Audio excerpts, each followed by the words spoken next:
you almost have to think of yourself as having a cord that extends from your hip. And this cord can be plugged into one of two sockets. If you plug the cord into the socket of the material world, the physical world, at 20,000 cycles per second, you're going to get what the physical 20,000 cycles per second world has to offer. You're going to get problems, you're going to get fears, you're going to get worries, you're going to get illnesses, you're going to get accidents, you're going to get victimization. These are the things that happen when you plug into the material, slow, solid frequencies.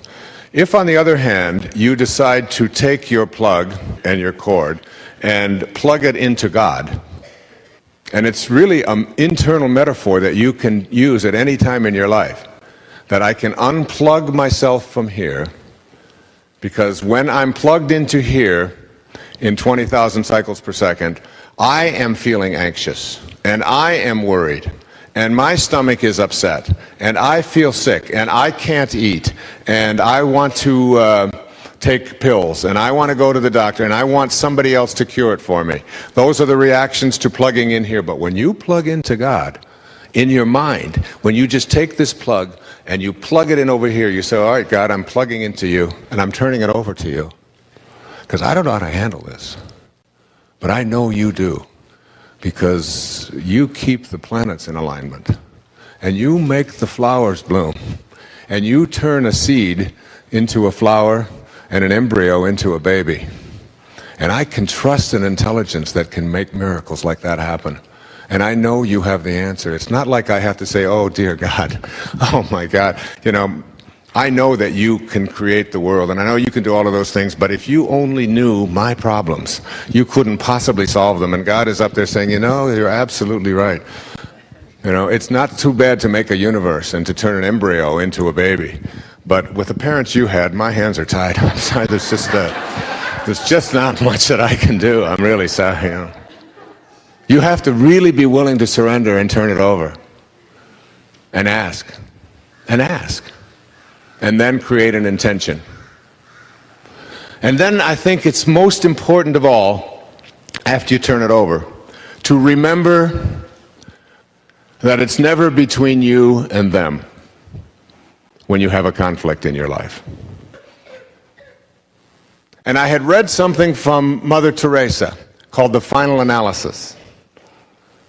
And let this ring in your hearts if you're looking for what to do to reach the highest levels of consciousness. Let this fill your hearts tonight. From Mother Teresa. People are often unreasonable, illogical, and self-centered. Forgive them anyway. If you are kind, people may accuse you of selfish, ulterior motives. Be kind anyway. If you are successful, you will win some false friends and some true enemies. Succeed anyway. If you are honest and frank, people may cheat you. Be honest and frank anyway. What you spend years building, someone may destroy overnight. Build anyway. If you find serenity and happiness, they may be jealous. Be happy anyway. The good you do today, people will often forget tomorrow. Do good anyway. Give the world the best you have, and it may never be enough. Give the world the best you have anyway. You see, in the final analysis, it's all between you and God. It was never between you and them anyway. And it was never between you and anyone you're in conflict with. Whoever they are, no matter how severe the conflict, it's always between you and God. Anyway. You can applaud because that's from Mother Teresa. Most of us are sort of living what Jesus talked about when he said to be in the world, but not of the world. And so all of us here in this room know in our hearts that we are on a path that can't be stopped. And it's a very powerful force within us. And it motivates us not only to come to things like this, but to behave in new ways and to break out of old paradigms. We also know that there is something more to this life that we are here experiencing other than just being a part of the system, and we are going to have a deeper, richer experience of life. And so, knowing that there is a deeper and a richer experience of life available to us fringe dwellers who are sort of in the world, but we're not of the world, we know this is not home. This is not our home. We know it. We know that we are not human beings having a spiritual experience, but that it's the other way around. That we are all spiritual beings having a human experience. We know this. And my experience with the teachers that I have had and with my own meditative practices and with my own reading is that we sign up for all of this and that there are no accidents. That God's plan works and yours doesn't, by and large. And if you want yours to work, make it the same as God's and understand that. And that when you are in nowhere, you make a decision to come here. And you pick who you're coming here with. And so if you don't like who you got, you ought to be wondering why you picked them. And when you left nowhere, and we all leave nowhere, N-O-W-H-E-R-E, and we get to now here, N-O-W-H-E-R-E, and it's all the same. It's just a question of spacing. So we go from nowhere to now here. And guess where you're headed? Back to nowhere. And you know that because you have been watching the journey, haven't you? Because whoever you are has been in a whole lot of bodies already. In fact, even how you got here from nowhere to now here is exactly the same for all of us. Like it or not, you all started out the same. You went on a picnic with your father, you came home with your mother. That's the way it gets. Okay? I don't care if you're a nun, I don't care if you're the Pope, I don't care who you are. There was a picnic. And now you show up in now here, and you show up in a room. And the room is this reality that you are experiencing, and we call it daily awareness. And you show up in this house, this beautiful house, in this little room called daily awareness. And the only way you can get into the house is through your birth. And you squeeze into this room, okay? And you spend your time here, whatever time that you have signed up for. Some of us for 10 weeks, some of us for 10 years, some of us for 100 years. And it's all in divine order. Even though we milk this melodrama of death to death. Somehow believing that it shouldn't be happening, and isn't it awful, and and we don't even believe in it anymore, and that's the ego. The ego's greatest disappointment and embarrassment is death. All right? And it does everything that it possibly can to avoid the embarrassment of dying. It will even stick tubes in you and feed you through funny little things, all of, whatever. And God's saying, why don't you come home now? And say, well, they won't get these damn tubes out of me, and they got this. And so we milk this and milk this and milk this and don't understand that it's in divine order. It's all in divine order. And then you leave the room at your death, and the door snaps shut. And you live your life here in this room called daily awareness. And I would like to suggest to you that all the rest of the house is something called higher awareness. And very few people know how to get out of this room of daily awareness. They don't get out of it because they are looking around and looking around for the door. And they spend their life trying to find the door out. And they're pushing and they're pushing and they're pushing. And then one day they have this stunning realization. And the realization is that the door to the other room opens inward. Inward. It doesn't open out. You can't push it out. You got to step back and let it in. You can't read about it. You can't have somebody else tell you about it. It's like the difference between knowing about God and knowing God.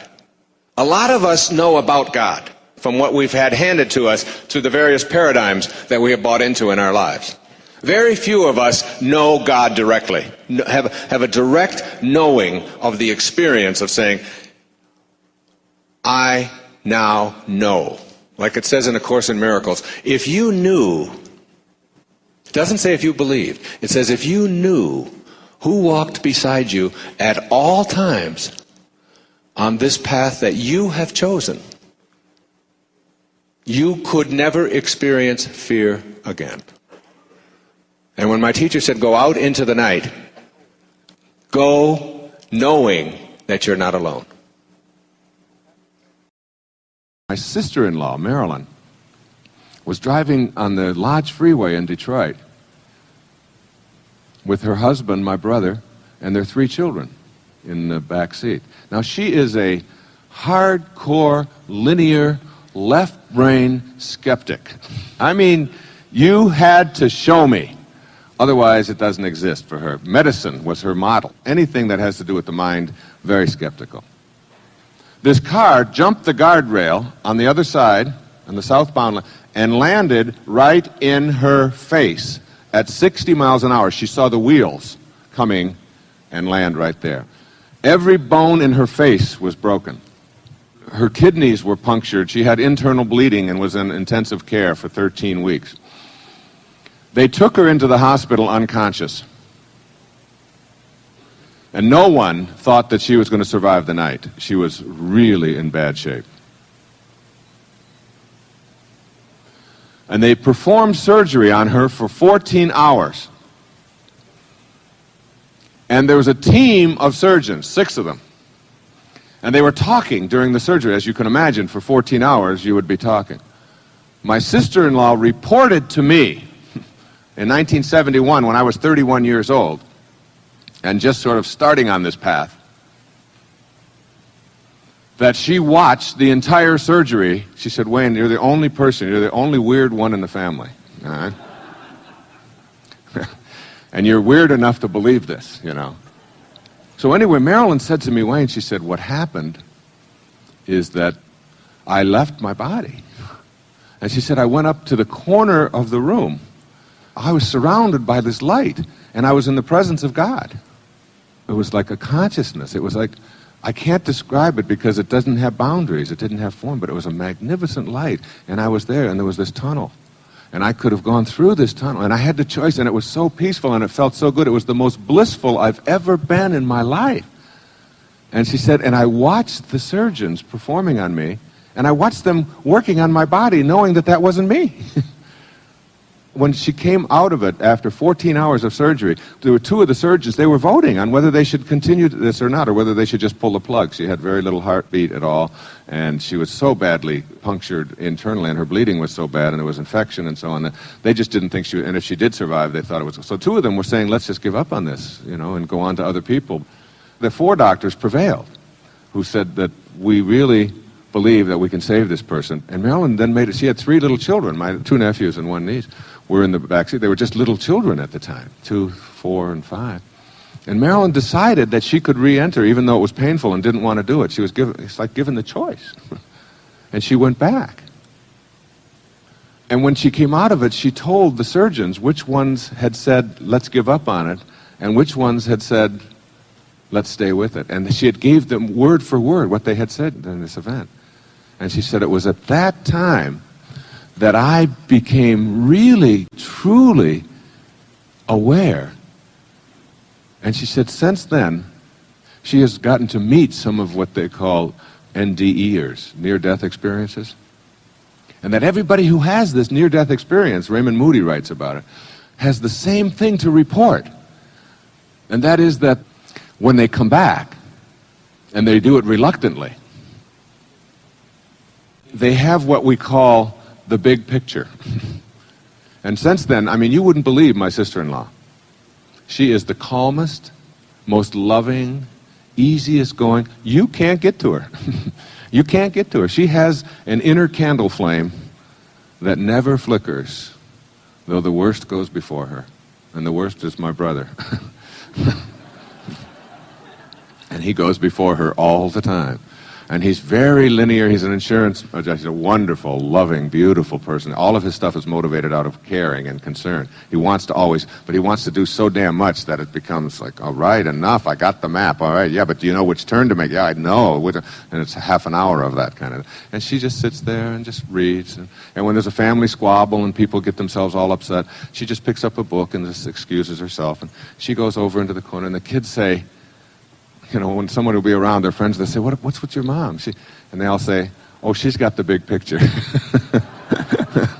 It's like having the big picture.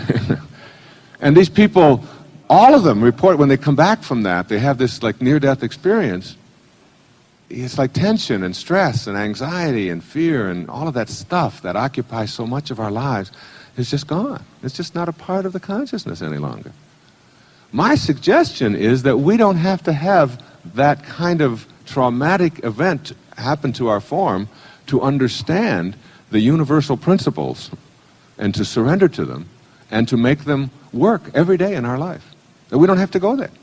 That we can unmuddle all of this metaphysical psychobabble, jargons kind of stuff and begin to live the spiritual life and have the understanding that we are truly spiritual beings having a human experience, and that the quality of that human experience is only available to us through our thoughts, through our mind, through our divine connection. And that whatever your religious belief, whatever label you place on yourself, try not to think of yourself as Christian. Try to be Christ-like, and you'll know what I'm talking about. Try not to think of yourself as Jewish, but be Jehovah-like, or Buddha-like, or Mohammed-like. These were not people who were asking anyone to deify idols and wooden deities and an orthodoxy. But instead we're talking about kindness and love and forgiveness and gentleness and spirit, and that we're all connected, and you begin to live that way. And it's really quite an easy thing to do.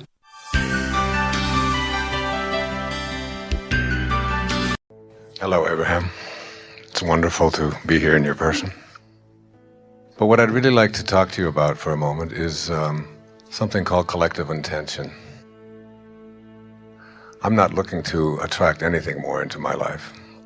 I'm looking to see if I can impact the world in such a way with my consciousness, by getting myself in balance, that I can impact. Are not so much in a good place. And then, without meaning to, you activate that within yourself, and then you become part of the disallowance of it, and then there is a sort of perpetuation of the same. What almost always happens, the best you can do for anyone is to thrive fully and be willing to explain to anyone who asks how it is that you're thriving and what it is that you've discovered. And then just relax and trust that all truly is well. So when others are not feeling good, Yes. when children are starving, when the kinds of things that we call problems in the world exist, it's like if everything in the universe, in the world is perfect, then so is my desire to change it, a part of that perfection. We agree. In other words, we think that that larger contrasting experience can give birth to a desire within you. And even though it's not personal to your experience because it's on the other side of the world, it is personal to your desire, and you have the ability to create. We agree. Do something that you can do something about, which is align your own energy. And then we soothe you, not in a sort of placating way, but we want to let you know the power of what you do. When you observe and feel the desire that is born from you, and then you get into alignment with it, you do carve a pathway for the future experience of that. and future experiences do happen beneficially from that which you have laid out. As you are able to interact without losing your balance, then you are connected to source energy. You're like a satellite dish that is beaming the signal in a more powerful way. As you pay attention to the way you feel, and nothing is more important than that you feel good, so that you make sure that you've tended to that connection first and foremost, then there is nothing that you cannot influence for the better. And you can see C's part right before your hands. You do have that power of influence. But you got to be tuned into who you are first and foremost before you apply it. Yes. Thank you. Yes, indeed. I feel good. Yes, you do. I love you. Yes, you do. Learning to think from the end rather than about the end. People say, well, you're so productive, you get so much done, you've written so many books, you've done so many CDs, you've done all these PBS shows, you've done movies, you've done... And you know what? I basically think I screw off a lot. I don't really think I do that much at all. I mean, you can't even imagine. I mean, I take time to exercise 3.5 to 4 hours every single day of my life. Every day. My kids will tell you. I swim in the ocean every day. I do yoga for 90 minutes almost every single day of the week. I walk at minimum an hour and a half every day of power walking on top of all of the other things. It's hard for me to imagine myself not doing, because my imagination is so strong and such a part of what it is that is my life, that how it manifests isn't nearly as significant as that I keep my imagination sharp and focused. And I want to read you a little bit of Neville. It's a book, Moving from Desire to Wishes Fulfilled, by Neville. The great secret is a controlled imagination and a well-sustained attention firmly and repeatedly focused on the object to be accomplished. It cannot be emphasized too much that by creating an ideal within your mental sphere, by assuming that you are already that ideal, you identify yourself with it and thereby transform yourself into its image. Thinking from the ideal instead of thinking of the ideal. Thinking from the ideal instead of thinking of the ideal. Every state is already there as mere possibilities, as long as we think of them, but as overpoweringly real when we think from them. This was called by the ancient teachers subjection to the will of God, or resting in the Lord. And the only true test of resting in the Lord is that all who do rest are inevitably transformed into the image of that in which they rest. You become according to your resigned will, and your resigned will is your concept of yourself and all that you consent to and accept as true. You, assuming the feeling of your wish fulfilled and continuing therein, take upon yourself the results of that state. Not assuming the feeling of your wish fulfilled, you are ever free of the results.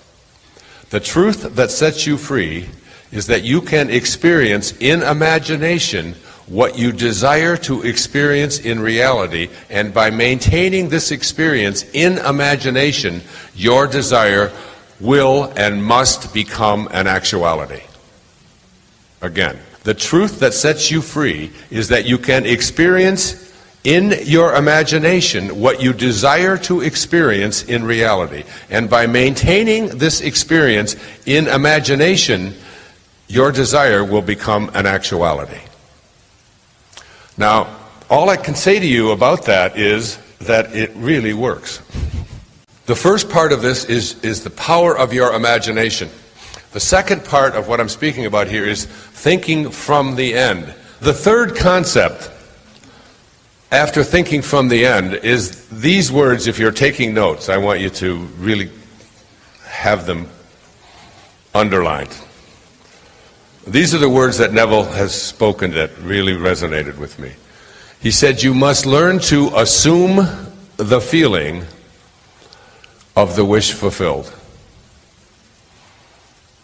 Assume the feeling of the wish fulfilled. Whatever it is that you have in your imagination, this is the only tool that you have for bringing it into reality, for hardening it from a thought to perhaps first an image, and then a condition, and then an event, and then an object. That your imagination is the only place that you can make all of this happen. If it's the weight that you want to lose, if it's the addiction that you want to overcome, if it's the relationship you'd like to fix, whatever it is you'd like to create, he gives some very specific examples of how this can work. Assuming the feeling of the wish fulfilled means that in your imagination, you have created what it is, what you have imagined for yourself. You think now from that end rather than about that end. And now you assume the feeling of that wish being fulfilled. And where do you experience feelings? In your body. That's what the body is. It's the reservoir of feelings. They show up in your flushing. They show up when you get embarrassed. They show up when you get joyful. They show up when you get sad. You know, you have physical manifestations of feelings. You assume the feeling of this wish being fulfilled. So what does it feel like within you to have this thing materialize? He makes a big case for creation itself, that you have really no control over the details. And you don't get to be a part of creation, he says, because creation is already complete. What you get to decide is what aspect of creation is going to manifest or materialize or show up into your life. That's what you get to do. You don't get to go out there and make mosquitoes or create flowers and all. All of that is being done by the great invisible Tao.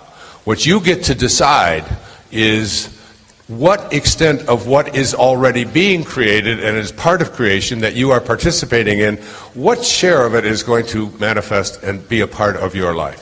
And you do this through the assumption of a feeling of a wish fulfilled. So that you imagine what it is that you would like to have or to be or to manifest. And you imagine this for yourself. And then what you do is you feel it in your body. And you ask yourself, what does it feel like?